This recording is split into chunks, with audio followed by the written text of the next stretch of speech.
My brother tried to take over the family business by telling everyone I was incompetent.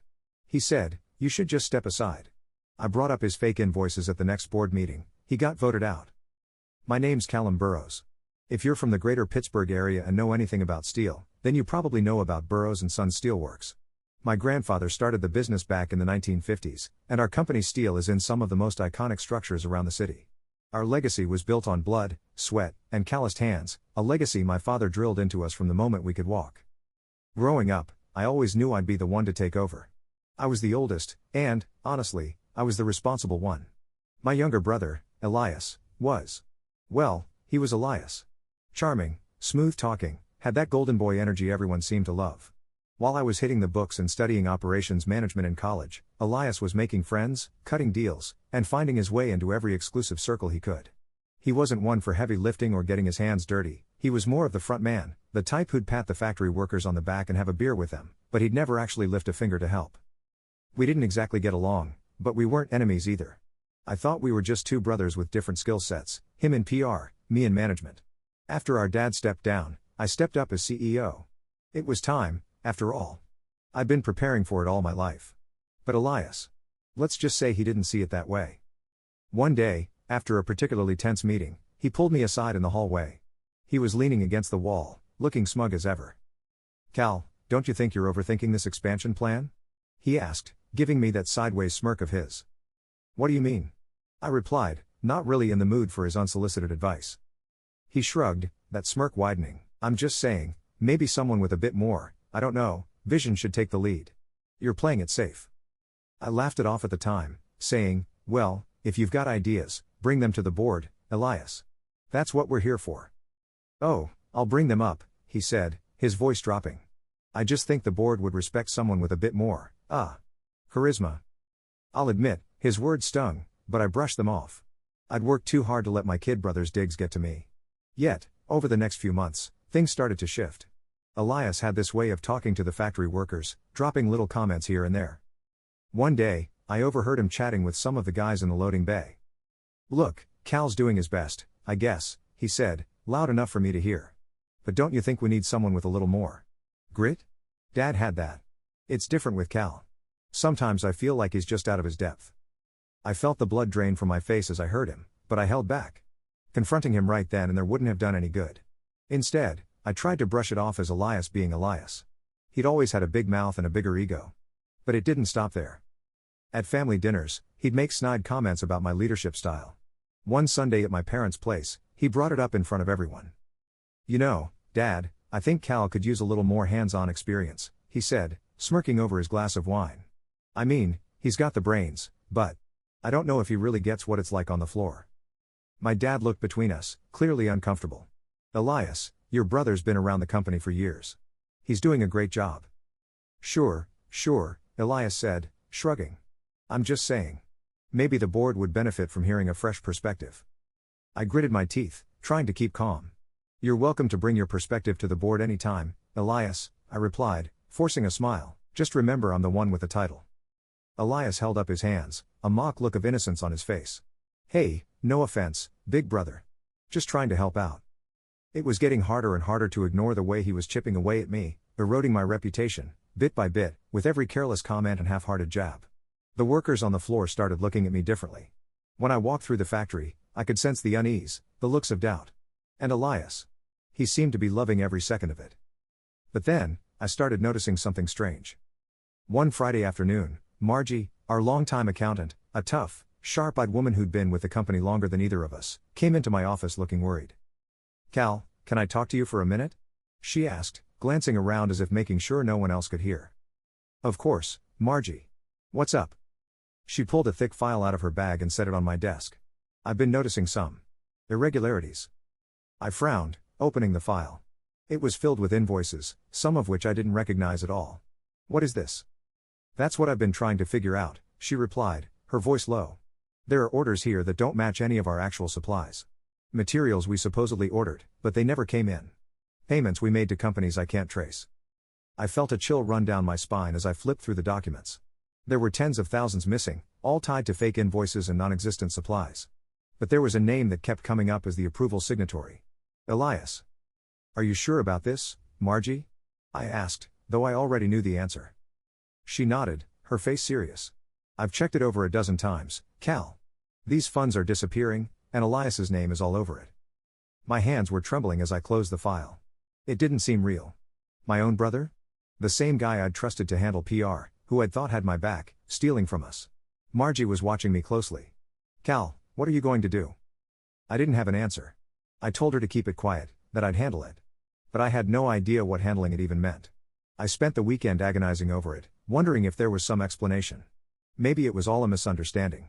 I was desperate to believe that because the alternative was too painful to consider. That Monday, I decided to confront him. He was sitting in his office, feet up on his desk, scrolling through his phone. When he saw me come in, he raised an eyebrow. Well, look who decided to pay me a visit, he said, grinning. To what do I owe the honor? I tossed the file onto his desk, my face as calm as I could make it. Care to explain this? Elias glanced down at the file, his expression not changing. He picked it up, flipping through it lazily, before shrugging and tossing it back down. What?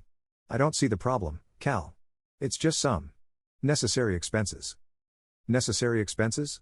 I repeated, my voice rising. Elias, these are fake invoices. This is theft. He just looked at me, unblinking. You're so dramatic, you know that? You think you're the only one who knows what's best for this company? Maybe this was just me doing what you didn't have the guts to do. I couldn't believe what I was hearing. You've been stealing from us, stealing from Dad, from Granddad's legacy, and you think that's somehow justified? He leaned back, giving me a cold, hard look. Maybe I think you're not fit to lead. Maybe I think someone else should be in charge, someone who knows how to make tough choices. By lying and stealing? That's your idea of leadership? He didn't answer, just kept staring at me, that infuriating smirk still on his face. I slammed my fist on his desk. This ends now, Elias. You're going to step down, return the money, and I won't bring this to the board. He laughed, actually laughed. Or what, Cal? You think the board's going to choose you over me? They've been hearing plenty about how incompetent you are. In fact, I think you'll find they're more on my side than yours. I felt the ground shift beneath me. I stood there, his words ringing in my ears. The betrayal, the arrogance, it was too much. My own brother had not only stolen from our family but had been planting seeds of doubt about me all along. I'd spent my life working to prove I was worthy of leading our family's company, and here he was, trying to rip it out from under me. But if he thought he could win that easily, he was dead wrong. I left his office without another word, my heart pounding with anger, but I knew I had to keep my head clear. I needed proof, something undeniable that would make the board see him for what he was. And I needed allies. So I went to Margie, our accountant, the only person who knew the full extent of what was going on. When I walked into her office, she looked up at me, eyes filled with sympathy. Did he admit to it? She asked quietly. Not exactly, I replied, but he's not sorry. He thinks he can get away with it. Margie's face hardened. Then it's time to make sure he doesn't. Together, we started digging. Margie had already uncovered the fake invoices, but we looked deeper, pulling records from months back, connecting every transaction to Elias's name and his shell accounts. It was tedious, exhausting work, but by the time we were done, we had a rock-solid case. We found enough to show he'd stolen nearly $150,000 from the company. I knew that confronting him again wouldn't change anything. He'd only try to weasel his way out, to twist the board against me. So I waited, biding my time until the next board meeting, the quarterly one where everyone would be present. I spent the days leading up to it reaching out to key members, subtly hinting at financial irregularities I'd found and asking them to be patient, to trust me until I could lay it all out. I made sure to keep it quiet, knowing that if word got back to Elias, he'd try to sabotage me before I even got the chance. Finally, the day of the meeting arrived. I walked into that boardroom with Margie by my side, my evidence in a thick stack of binders, ready to reveal every dirty trick Elias had pulled. He was already there, looking as smug as ever, not a trace of worry on his face. The meeting started off routinely, financial updates, operational reviews. Elias chipped in with his usual passive-aggressive comments about needing strong leadership and hinted once or twice that maybe he should be taking more of a lead on certain projects. I stayed quiet, waiting for my moment. Then, when it was finally time to review the financials, I stood up. Before we go over the quarterly reports, I began, my voice steady, there's something I need to share with all of you. I could see Elias shift in his seat, a flash of surprise crossing his face. I opened one of the binders and passed out copies of the documents Margie and I had put together. I looked each board member in the eye, watching their expressions change as they flipped through the papers, seeing the evidence of fake invoices, the payments made to non-existent suppliers, and the transfers to Elias's shell accounts. This, I said, keeping my voice steady, is the work of someone within our own family. Elias has been embezzling from the company for months. Elias's face turned white, and he shot up from his seat.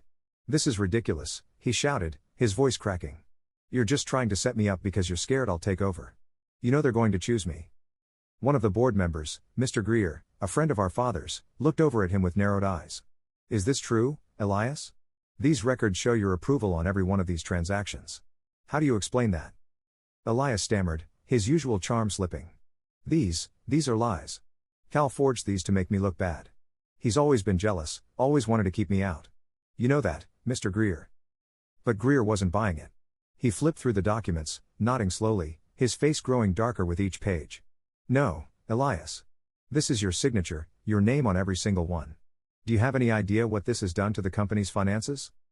Elias was sweating now, desperate. Come on, guys, I'm your friend here. You know me. This is a family business, there's no need to drag this out. We can just work it out privately, right? I shook my head, feeling a grim satisfaction. You wanted to take me down, Elias. You told everyone I was incompetent, that I couldn't lead. But you've been lying to all of us. You betrayed the company, the family, and everyone in this room. I could see it dawning on him that he was backed into a corner. He glanced around the table, his eyes pleading, but the board members only looked back at him with contempt. They were businessmen, after all, and nothing could be worse to them than dishonesty within the family. Mr. Greer finally spoke up. I make a motion to remove Elias Burrows from his position, effective immediately, and to initiate legal proceedings against him for embezzlement.